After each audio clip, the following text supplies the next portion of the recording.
ইসলামের ইতিহাসে এমন এক স্বর্ণযুগ ছিল যখন বিশ্বের সেরা সেরা বিজ্ঞানী, গবেষক, দার্শনিক অধিকাংশই কিন্তু মুসলিম ছিলেন। আজ যেমন ইহুদিরা জ্ঞান, বিজ্ঞান ও বিভিন্ন ক্ষেত্রে বিশ্বকে নেতৃত্ব দিচ্ছে, ঠিক তেমনই একটা সময় মুসলিমরাও সব ক্ষেত্রে শীর্ষে ছিল। যেই সময়টাকেই বলা হয় ইসলামের স্বর্ণযুগ বা গোল্ডেন এজ অফ ইসলাম।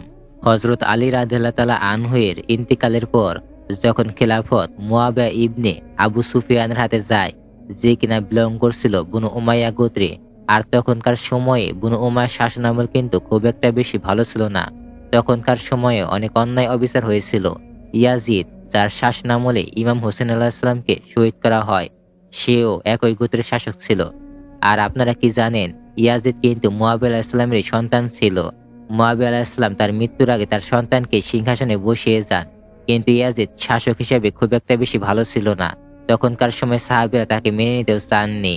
মূল কথায় ফিরে আসি, হযরত আলী রাদিয়াল্লাহু তাআলা আনহুকে খলিফা হিসেবে স্বীকৃতি না দেওয়ায় মুসলিমদের মধ্যে বড় বড় যুদ্ধ সংঘটিত হয়।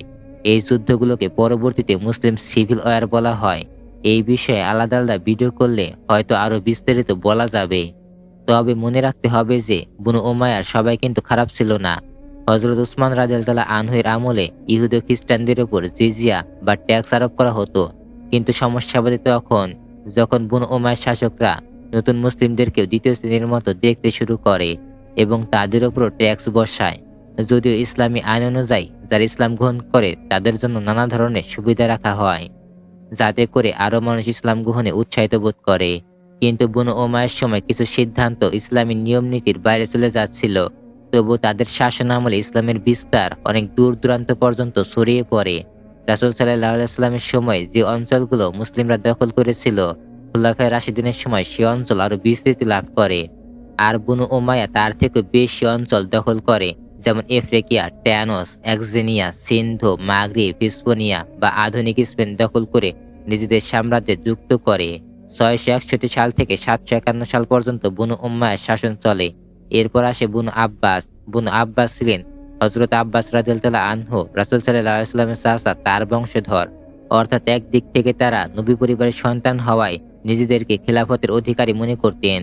বনু আব্বাস মনে করত যে খেলাফত কেবলমাত্র তাদের কাছে থাকা উচিত, কারণ তার ইসলামের মূল রূপরেখা ও নীতিকে আবার জীবিত করতে চায়।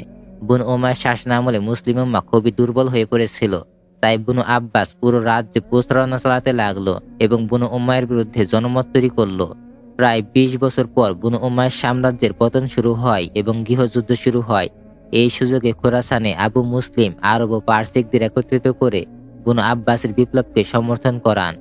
747 খ্রিস্টাব্দে আবু মুসলিম তার বাহিনী নিয়ে খোরাসান সহ আশেপাশের প্রদেশগুলো দখল করে এবং উমাইয়া খলিফা মারওয়ানকে পরাজিত করেন। এরপর আবু আল আব্বাস আল সাফা হন আব্বাসীয় সাম্রাজ্যের প্রথম খলিফা এবং আবু মুসলিমকে খোরাসানের গভর্নর করা হয়। বনু আব্বাসের হাতে ক্ষমতা আসা মানে ছিল ইসলামের শক্তি আবার নতুন করে ফিরে আসা। 745 খ্রিস্টাব্দে আল মানসুর দ্বিতীয় আব্বাসী খলিফা হন। খলিফা হওয়ার আগে তিনি 1 লক্ষেরও বেশি শ্রমিক ও প্রকৌশলী দিয়ে নতুন রাজধানী বাগদাদ নির্মাণ শুরু করেন।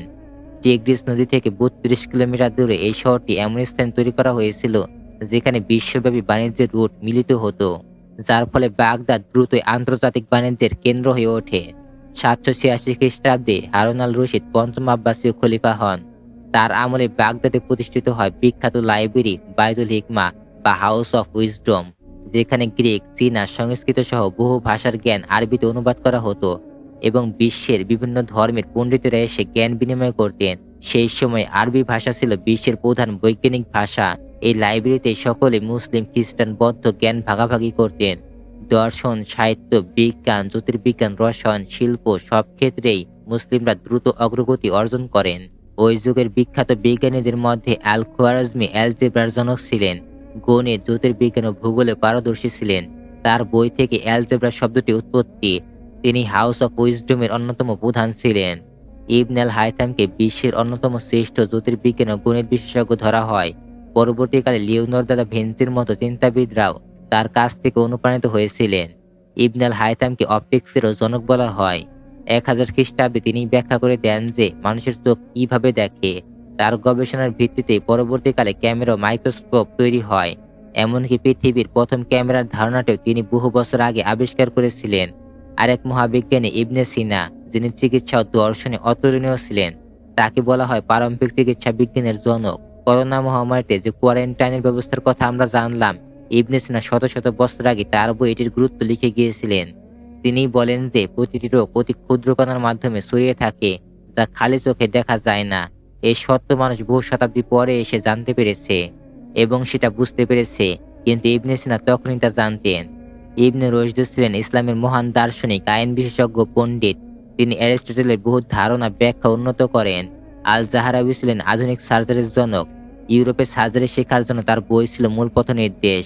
বিশ্ব ভ্রমণকারী Ibn Battuta Africa, Europe, Asia সহ বিভিন্ন জায়গায় সংস্কৃত লিখে গিয়েছিলেন, যার মাধ্যমে মুসলিমরা পৃথিবীর নানান অঞ্চল সম্পর্কে জানতে পারে। আরবি বিজ্ঞানী আব্বাস ইবনে ফেরুনাস ছিলেন প্রথম মানুষ যিনি সফলভাবে উড়ার চেষ্টা করেছিলেন। তিনি ছিলেন বিজ্ঞানী, প্রকৌশলী, রসায়নবিদ ও জ্যোতির্বিজ্ঞানী। আর অর্থনীতির জনক বলা হয় ইবনে খালদুনকে। তার তত্ত্ব ব্যবহার করে পরবর্তীতে অ্যাডাম স্মিথ খ্যাতি অর্জন করেন।